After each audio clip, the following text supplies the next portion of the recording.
that's the case, let's move on to our last time. Did I give you other time? That's the case, let's move on to our next topic. But before that, we'll have a motivation or icebreaker entitled, can you all guys read?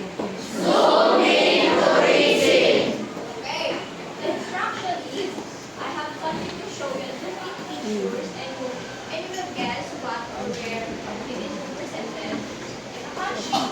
And every time your answers are correct, I will reveal the image. Are you ready? Yes! Okay, the first one. Ma'am. Yes. Yung topic natin yan, ano? Apo. Rock height. Pinaano ko talaga sa kanya yun. Topic na. Bago talagang topic. If I call you. Okay. Okay, next one is. Yes. Demonstrating What ang is the types and ways of medicine. Yes, Eiffel Tower. That's correct. That's right. Eiffel Tower from Paris. Okay, next one. How about this one? Please raise your hand if you want to answer. Yes. Yes, stand up. From? Yes, that's correct. Okay. How about this one? Stand up. From? Yes, from Japan. That's right. How about this one? Yes, from? Yes. All right. Now, after seeing those old pictures, what do you think makes people want to see it? What is this place? Because it's beautiful. Yes? Because it's beautiful. That's right. Any answers? To experience the That's right. That's correct. Okay. Now, before we move on to our topic, I want you to read the objectives. Who wants to read the number one?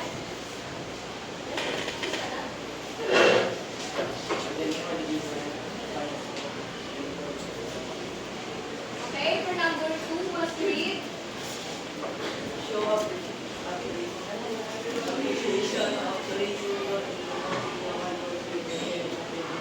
The last one? Yes? Demonstrate their understanding of the type and form of Eurasian slogan. Knowing your base problem. Okay, thank you very much. Before we start, I want to share to you that this quote, the most beautiful in the world is lesson ko namin yung ganda. for you. What this quote is Nakasama the siya meaning sa of this quote? Hindi siya ang laki. Anyone? Ano na siya eh. Lesson ng tourism, what is tourism, is Okay. nakapasok siya sa The DOL. the world itself is beautiful as it is. Okay. Ang Now, ganda sa mga kanila. we will understand and be familiar with this vocabulary terms. Who wants to read for the hospitality and tourism industry? Any other hand? Classification. Babasahin lang yan siya. Ibig sabihin Babasahin lang ng po. tourism,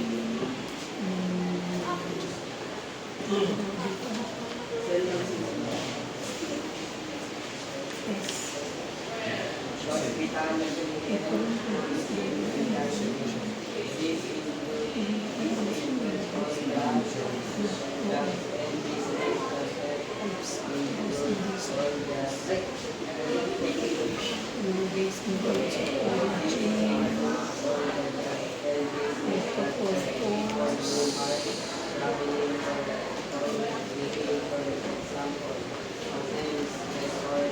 Restaurant and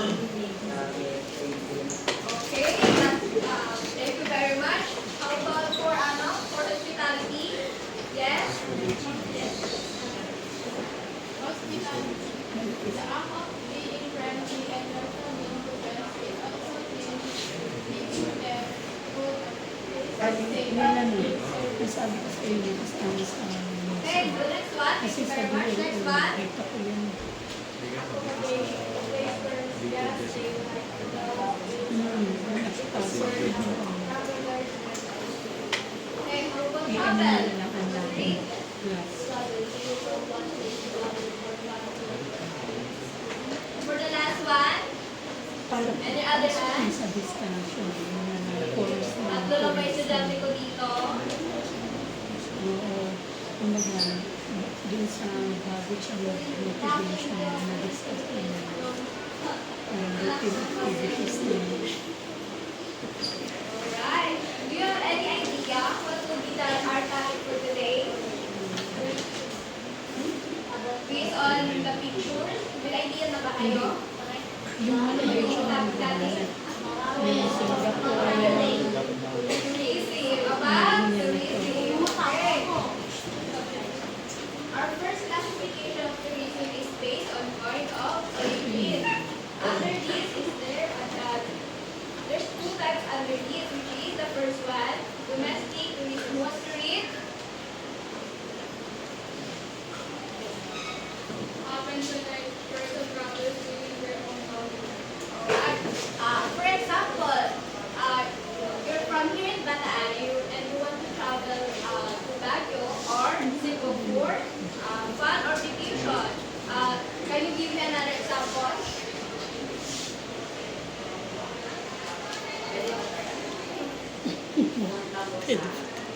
Yes, that's right. That's domestic. For next one is international tourism. Who wants to read? This happens when people travel to another country.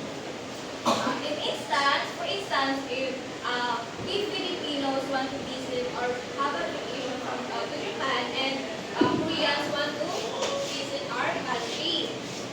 Any other example? Any other hands?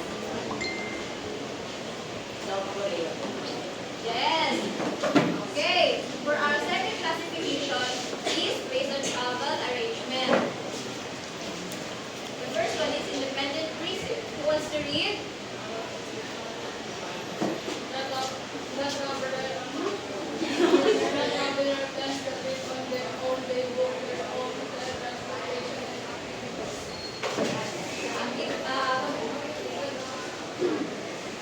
Have you ever tried this before with your family or friends?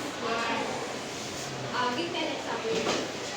Meron siya parang doon sa dapat. By commuting Pa. or Eh, wala po. car or a tricycle Wala po. going to somewhere. Sa laptop. Wala na. Laptop ko po yun. Wala po siyang ano yun? Yung iba nilalagay dun pagka... May notes. May notes po kapag Apo, may ganon. Pero hindi na nakita. Kakalaman sa inyo, may limit ba? Lagi siya nakatingin. And another one is organized tourism or package tour. Who wants to read? Other hands. Yun lang. Hindi kasi siya na-focus sa mga bata. Medyo... Hindi niya kabisa pa namin. Hindi po. Kasi siya nagtuturo eh. Hindi ba siya nagtuturo man? Yun nga eh. Hindi pa siya nagtuturo. Di ba po FS pa lang? Why do you think Nung kilala. Hindi Hindi niya kilala. kabisa. yung nakahalatag na sa kanila? Yung pupunta na lang sila tapos Ano pala nag-sit plan siya. Yun. Pwedeng sit Pwede plan. naman sit plan. Titingnan mo. Para nakukuha niya yung names. Kung hindi niya kabisa yung another answer. For convenience also. Same time. Okay. Our third classification is purpose of travel. You must read for leisure tourism.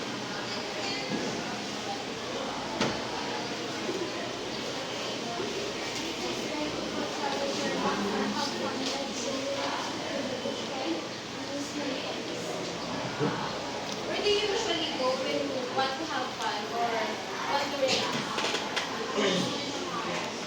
Raise your hand.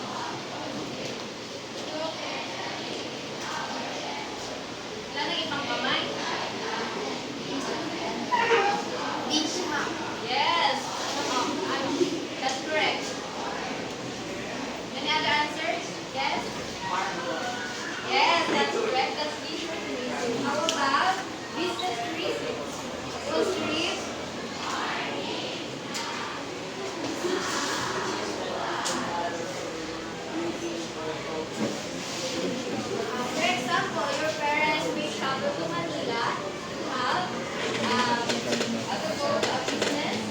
Mm-mm. Any other examples?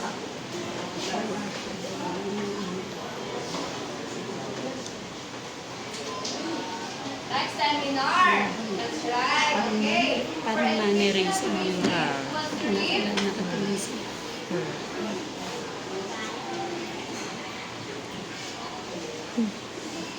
This happens when people travel abroad, like when students go on a field trip or visit museums.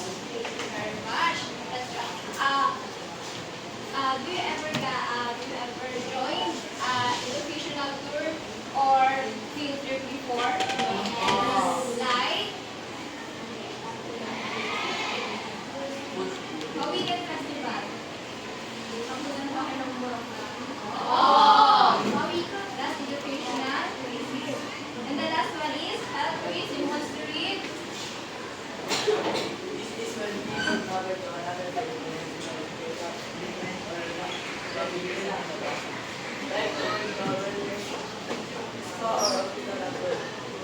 What tourism is when you go to another country for treatment. Okay, let's recall all the types and forms of tourism. What is international tourism?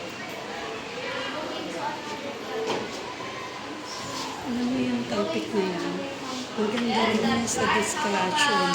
Pasukan ng video, yung advertisement, di ba gaya yung bata? Apo. Di ba merong Yung video ano ka, tayo? tapos FB, yung Las Casas, Apo. yung gano'n. Tapos doon mo papasok Yun sa appreciation. yung halimbawa, yung business, tourism.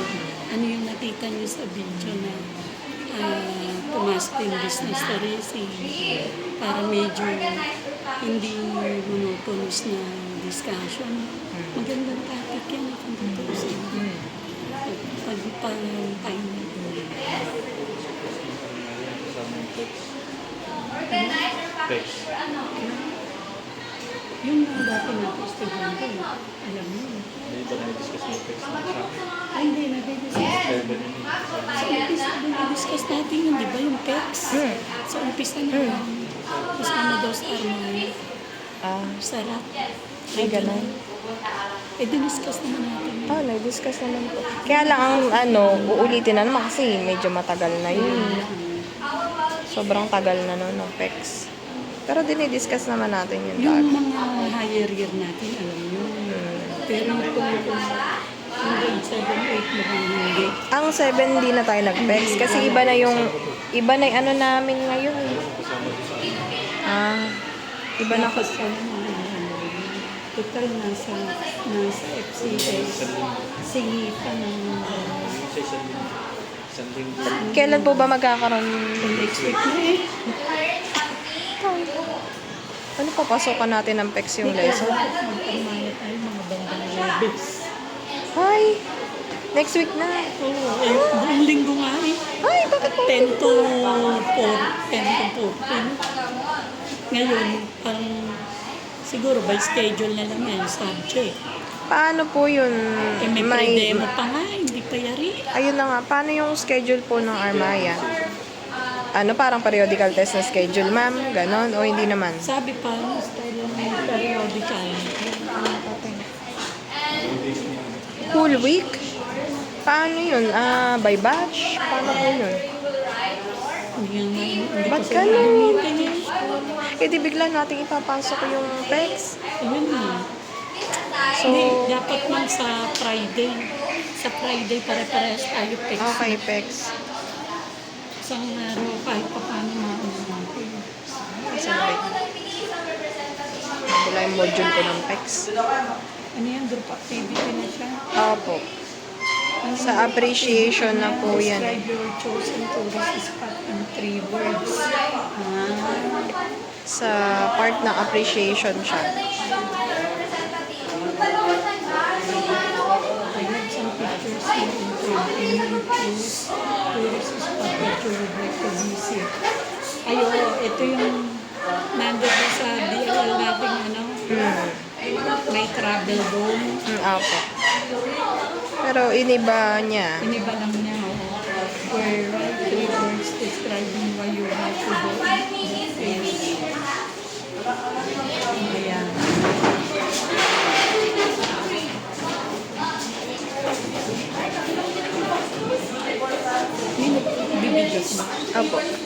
Kailangan daw po nila. Oo nga. Pero wala nagpipicture. Ala po, video lang. Buo ng video. I-ano niya na lang, screenshot. Okay. Screenshot niya na lang tong mga buong video.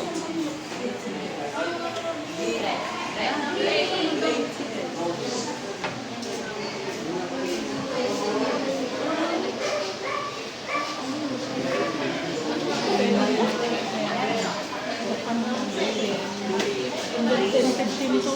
10:20. 10:20 po.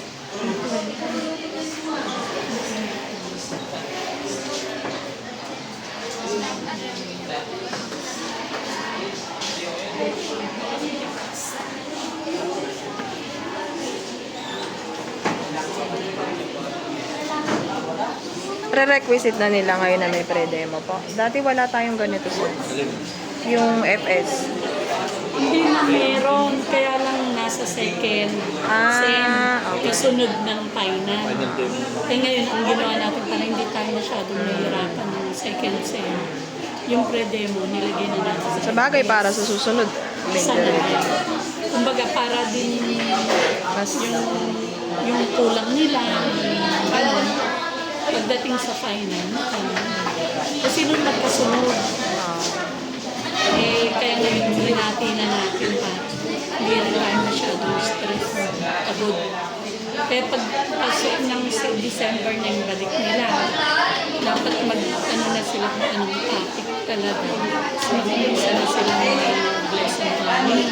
Para by January, check na ng mga lesson plan. This as February yung February.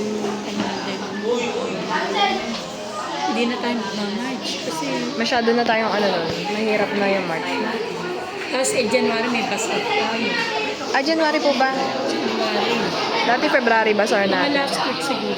Okay naman din. Tapos February tayo mag-final demo nito last week din. Okay. Tapos mga third to last week na demo. Parang March medyo ano. Nakapahinga na tayo. Mayroon kasi sabay-sabay. Lalo na yung mga grade 10 natin pag March. Medyo mahirap ng ano yun. Kaya kung magagawa natin ang demo nito, third week ng February to last Okay sana. Mas maganda. Relaxing. What, Ball. Relaxing. Relaxing.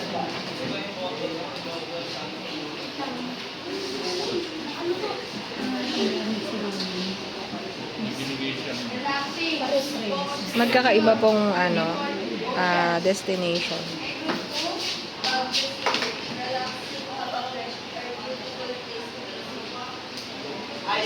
Iceland. Great scenery. Many waterfalls called Thailand. Beautiful destination. London. It is beautiful for all nights. Feels like safe. Alright, those are answers are correct. Thank you everyone for participating.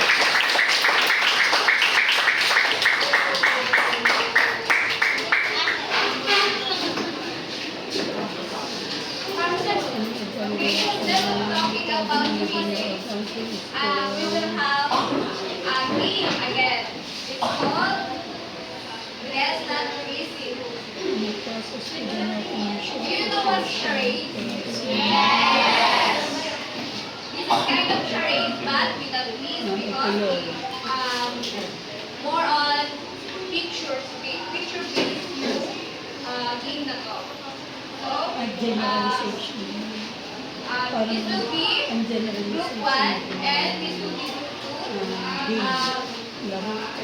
Each group will assign 2 representatives here in front and you will guess what are the 2 are acting. Here are the mechanics of the game. Everyone, please leave. From each group,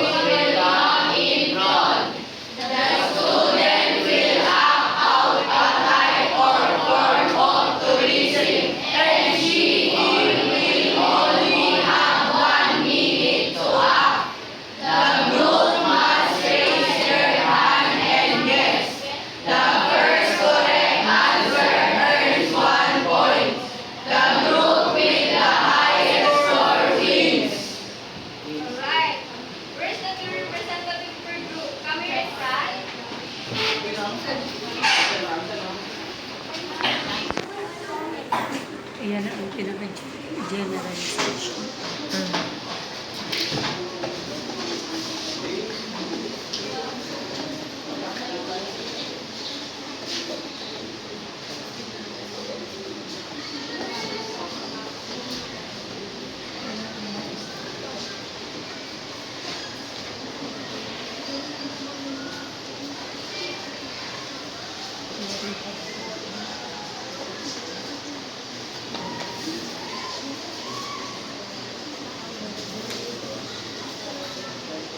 Only have 1 minute.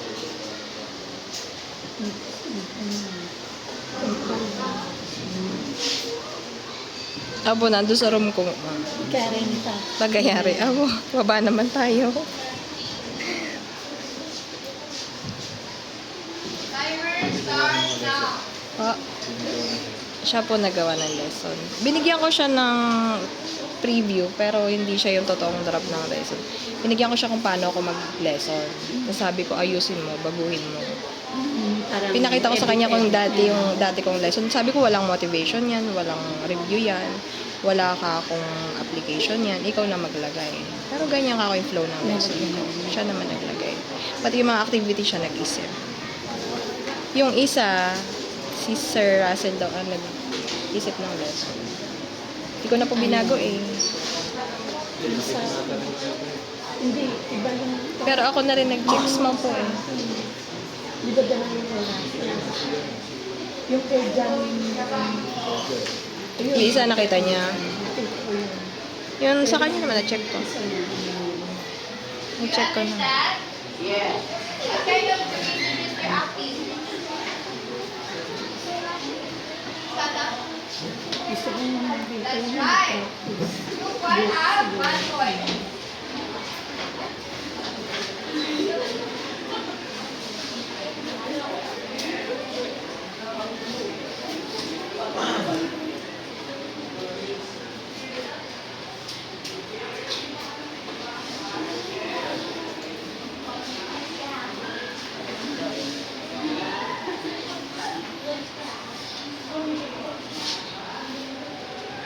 Timer starts now.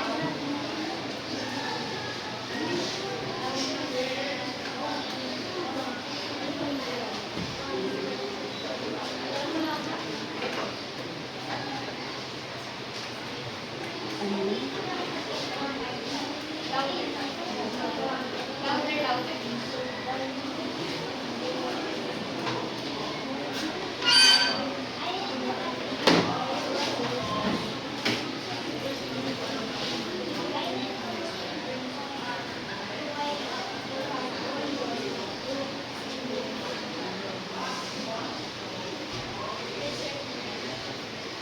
What kind of tourism? Yes, that's right. Who has 1 point?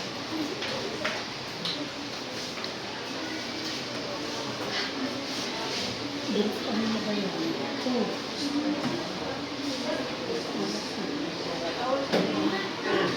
Five minutes sila.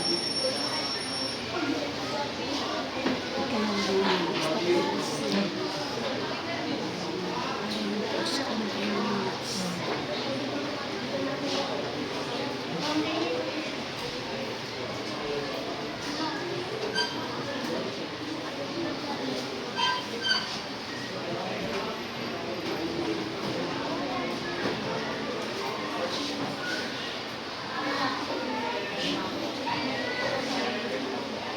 Timer starts now.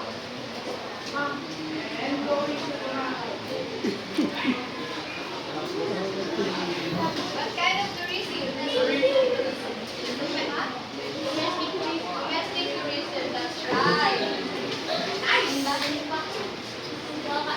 Group 1 have 2 points. 2 points. 2 points already.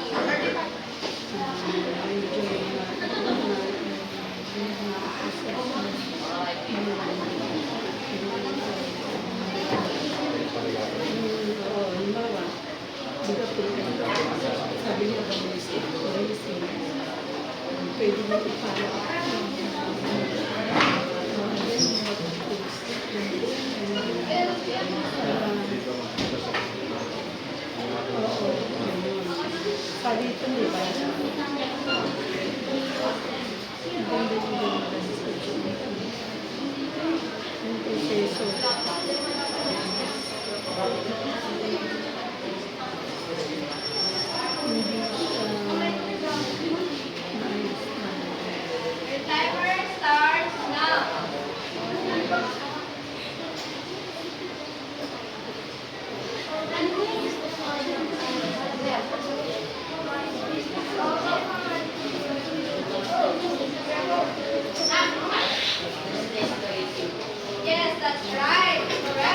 Educational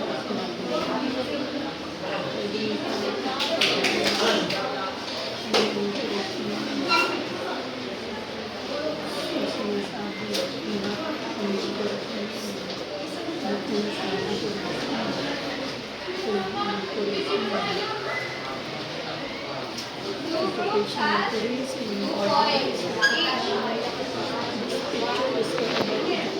tourism.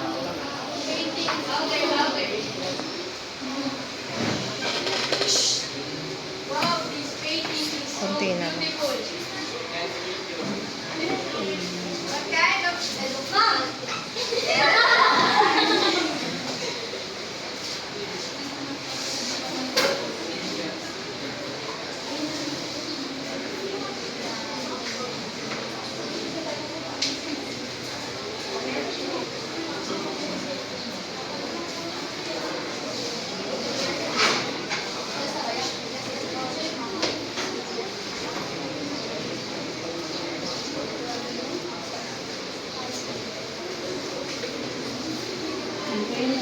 Tapos na. Pwede na ba? Last one. Isa na lang.